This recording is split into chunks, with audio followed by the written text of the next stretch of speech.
This is Catch and Release. Sorry, no Rob this time.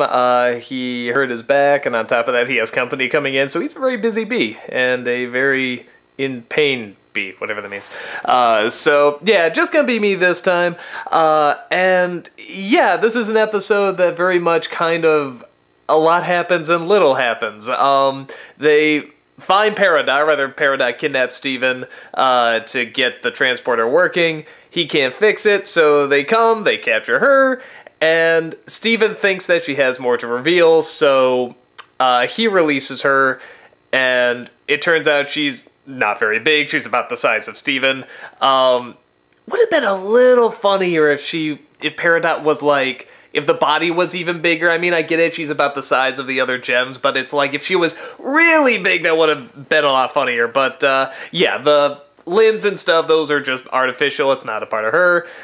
So, Steven releases her. She likes slapping him. Obviously, he's not used to more human form and just having kind of a weak body and stuff. So, she runs away into the bathroom, locks herself in there, is kind of very childish, and the gems know that she has some information that they need, and so they decide to just leave her in there, and they don't know exactly what they're gonna do, but they know they need to get information out of her. And it just sort of ends there. It ends with Steven forming a little bit of a relationship, like he's being nicer to her and stuff, but yeah, there's not really much else on top of that. It sort of ends right in the middle of this. So it's pretty obvious you can't do an episode like this without it continuing into the next one.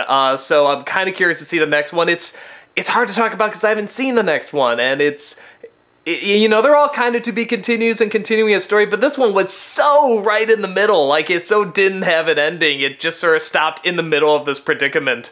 But for a predicament, it's funny. And it's, you know, the word Steven uses is, "You're so cute," and it is. It's a very cute setup for someone that's a supervillain and tried to kill them several times. And Peridot kind of has a, I don't know, if Pearl was a villain, that's kind of what I get out of her. She just gets funnier and funnier the more I see her, and is just, I think the fact that she is so tiny now, and the way she moves before was great, because she had the artificial limbs and the fingers that could go everywhere, and I love how they would form arrows when she needed to point down, and all sorts of cool stuff. But now that she's this human form, and she's moving kind of like a chameleon and climbing the walls and stuff, but still getting used to having a human form, so it's very, very funny, and adds a lot of character to her as well. And I like this setup. I like the idea that she's just going to be stuck in this bathroom, which she keeps asking if everything's a weapon, and just doesn't understand the world that she's in. So it's a good setup. I want to see where it's going to go. It's hard to comment on it, because it is just obviously a setup.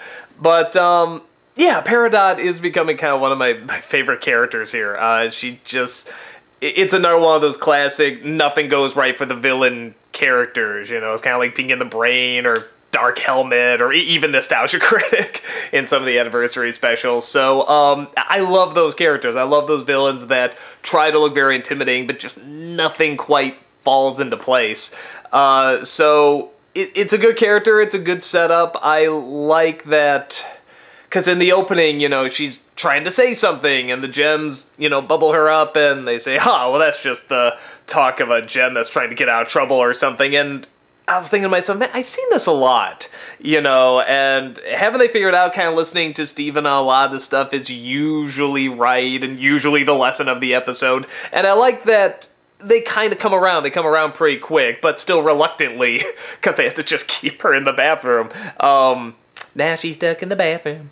But yeah, it's just one of those things where I'm glad they come around at the end. I'm glad it's something where they say, okay, let's do this. Let's listen to Steven. It doesn't take a couple episodes to come around or anything. They do it rather quickly.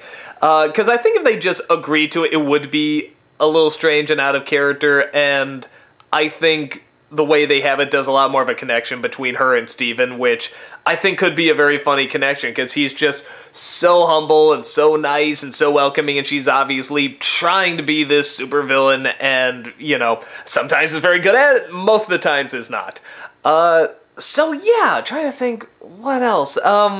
You know, the expressions on Peridot I really love. The expressions, all of them are always so good, but yeah, the reactions from her and everything, they are just so extreme, and the long faces and the eyes get big and then small, and the same thing with the mouth and everything. So I love those expressions on her so much. It just adds to the character a lot.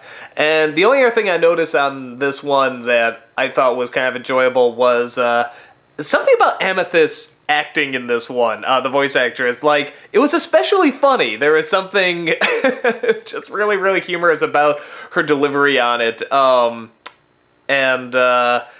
Has anyone anywhere made a GIF yet of just Peridot going around and round in the toilet? Because I think that would be very, very funny. If not, get on that internet. I'm sure you have already. You probably have like 5 different versions, upside down, side, whatever. But yeah, I think that's about it. I thought it was a really fun episode. Like I said, I'm anxious to find out what's going to happen in the next one, because it's obviously yet to be continued. And I'm curious to see where this is going to go, but excited because I love Peridot. I want to see more with her. So we will see more with her later. Bye-bye.